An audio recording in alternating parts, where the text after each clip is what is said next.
नमस्कार दोस्तों, मेरे चैनल पे आप सबों का हार्दिक स्वागत है। दोस्तों अभी वक्फ अमेंडमेंट बिल संसद भवन में पेश होने का संभावना बना हुआ है और हम इधर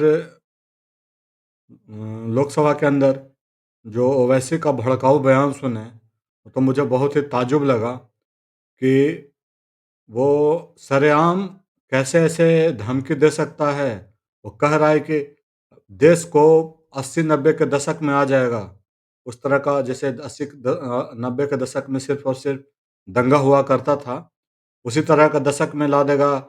अगर ये वक्फ अमेंडमेंट बिल किया जाएगा तो वक्फ में सुधार किया जाएगा, तो इस तरह का खुलेआम एकदम धमकी दिया गया। ये तो बहुत ही ताज्जुब वाली बात है। मगर और दूसरा ताज्जुब वाली बात अगर ये है कि उस पर कोई किसी भी तरह का कोई रिएक्शन नहीं, कोई एफआईआर नहीं, कुछ भी नहीं हुआ, कोई बोलता भी नहीं है। और इधर अगर कुछ यूट्यूबर, कुछ पत्रकार अगर इस तरह का बात बोल देते हैं, तो उसको भड़काऊ बयान के बारे बारे में कहा जाता है कि वो भड़काऊ बयान दे रहे थे।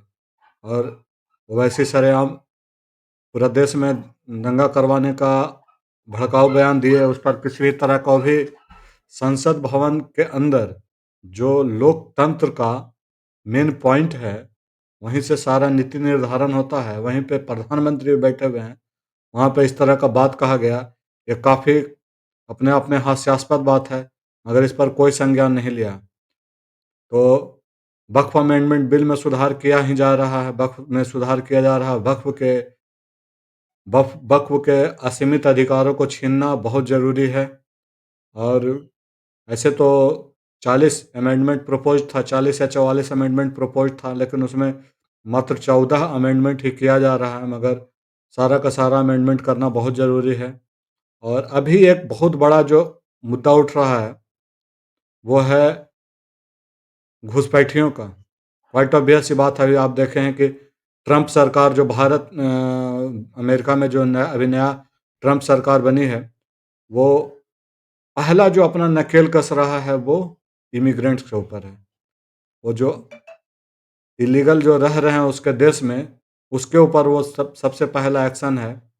लेकिन उसके कारण करीब-करीब अमेरिका में 25 लाख लोग इलीगल तौर पे रह रहे हैं, सबको भारत भेजा जा रहा है। और मेक्सिको नहीं, सबसे पहले मेक्सिको कनाडा लेने से मना किया, तो उस पर सैंक्शन लगाया, जो भी ट्रेड होता है उस पे सब पे 20% का टैरिफ लगाया, तो सबका हालत ख़राब हो गया। और फिर सब अपना रिफ्यूजीज़ को, अपना जो घुसपैठिए है उसको लेने के लिए तैयार हो गया।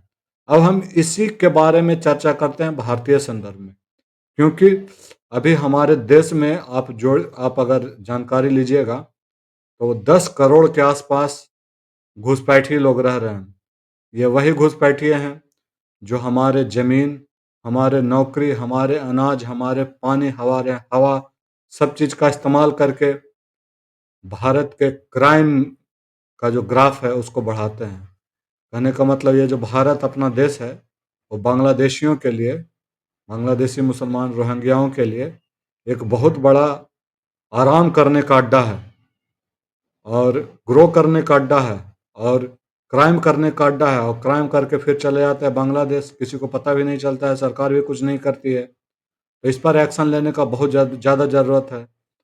कांग्रेस सरकार तो इस पर ध्यान नहीं देती थी, इसे तो हम मानते हैं, जानते हैं, क्योंकि कांग्रेस सरकार को वो सब सारा घुसपैठिए लोग वोट किया करते थे। मगर हमको तो ताज्जुब का बात ये लग रहा है कि भाजपा सरकार इस पर क्यों नहीं एक्शन ले रही है, क्योंकि भाजपा को तो कभी ये लोग वोट करेंगे नहीं। मगर भाजपा कौन-सा डर से बहुत ही कड़ा एक्शन नहीं ले रहे हैं, बहुत ही ताज्जुब की बात है। और इस पर इस पर एक बहुत ही वेल डिफाइंड इंफ्रास्ट्रक्चर तैयार करना होगा। अभी जो हम लोग देखते हैं कि हज़ार घुसपैठिए महाराष्ट्र से पकड़े गए, दिल्ली से पकड़े गए, उत्तर प्रदेश से पकड़े गए और राजस्थान से पकड़े गए। ये सब जो है, ये सब चीज़ जो दिख रहा है, वो आई वॉश है। हम लोग को आँख को झुठलाने का एक तरीका है। आँख को झुठलाने का तरीका ये है कि 10 करोड़ जहाँ पे इलीगल घुसा हुआ है, 10 करोड़ घुसपैठिए है, वहाँ पे 1000 2000 का क्या वजूद है? वो तो माइक्रो एलिमेंट हो गया। 10,000, 1,000, 2,000 करेंगे तो उससे थोड़े कुछ होगा। और बाय द वे कभी अगर बीजेपी का शासन गया तो वो फिर से और आकर के भारत को अपना राम का क्षेत्र बना लेगा।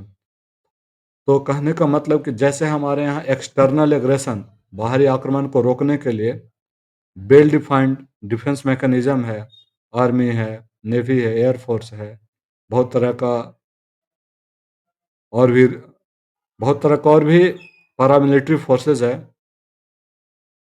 उस तरह का एक रोबस्ट इंफ्रास्ट्रक्चर पूरे देश में, हर राज्य में, और ख़ास करके जो बांग्लादेश के इर्द-गिर्द जितना भी डिस्ट्रिक्ट है, उस सब में एकदम बहुत वेल डिफाइंड, बहुत ज़्यादा ज़रूरी है। क्योंकि इस तरीके से अगर हम लोग सब कुछ ममता बनर्जी पे या फिर राज्य सरकार पे छोड़ते चले जाएँगे, तो बहुत ही परेशानी का दिन आ जाएगा।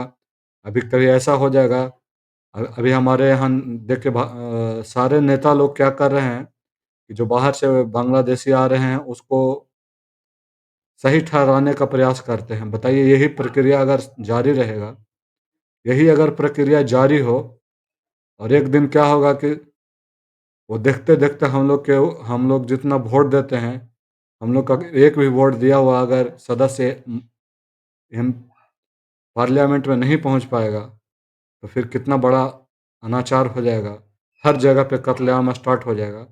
इसलिए मोदी सरकार को बहुत ही कड़ा इंफ्रास्ट्रक्चर बनाने का ज़रूरत है। और लेकिन सबसे ज़्यादा मोदी सरकार का दिक्कत ये है कि वो क्या करता है कि सरकारी नौकरी को चापने का बहुत ज़्यादा प्रयास करता है मोदी सरकार। सरकारी नौकरी, सरकारी वैकेंसीज़ को ख़त्म करने का बहुत ज़्यादा प्रयास करती है। इसके कारण क्या है कि नया-नया इंफ्रास्ट्रक्चर खड़ा नहीं हो सकता है इस तरह के घुसपैठियों को रोकने के लिए। क्योंकि मोदी सरकार का कहना है कि देश में सारा समस्या का जड़ सरकारी नौकरी है। युवा लोग सरकारी नौकरी के पीछे भागते हैं, इसके कारण है। जबकि हकीकत बात है कि हमारे यहाँ जो भी समस्या का जो मूल जड़ है, वो इन्फ्लक्स ऑफ घुसपैठिए, घुसपैठियों का आगमन जो होता है, उस वो सबसे बड़ा जड़ है। अगर ऐसे में अगर इंफ्रास्ट्रक्चर मोदी सरकार बनाएगी, डिफेंस मैकेनिज्म अगर इंफ्रा घुसपैठियों को रोकने के लिए बनाती है, तो क्वाइट ऑब्वियस सी बात है, उससे सरकारी नौकरी जनरेट होगा, और जो कि मोदी जी को अच्छा नहीं लगता है। तो सबसे बड़ा जो मोदी सरकार का जो रवैया है, वो युवाओं के प्रति है कि वो नौकरी जनरेट नहीं करना चाहते हैं। और नौकरी जनरेट नहीं करना चाहते, इसके कारण क्या है कि घुसपैठियों पर वो लगाम भी नहीं लगा रही, एकदम साइलेंट मोड में है। और ऐसा लग रहा है कि जैसे कि वो कोई समस्या है ही नहीं। मगर इस तरीके से काम नहीं चलेगा। हम मोदी जी से अनुरोध करते हैं कि मोदी जी कृपया करके इन शरणार्थियों, बांग्लादेशियों के ऊपर एकदम स्ट्रिक्ट से स्ट्रिक्ट एक्शन लीजिए, और भेजिए। हमारे जो बॉर्डर सिक्योरिटी फोर्स है, उसको पूर्ण रूप से पावर दीजिए कि वो कुछ भी कर दे इन्फिल्ट्रेशन को रोकने के लिए। नहीं तो ऐसे नहीं चलेगा। नहीं तो पता चलेगा कि लोग इतना हिंदू निकल निकल करके वोट दे रहा है, फिर भी एक दिन देश का प्रधानमंत्री नरेंद्र मोदी न बन के वैसे बन जाएगा। इसलिए विनम्र अनुरोध है, कृपया मोदी जी इस पे ध्यान दीजिए। धन्यवाद।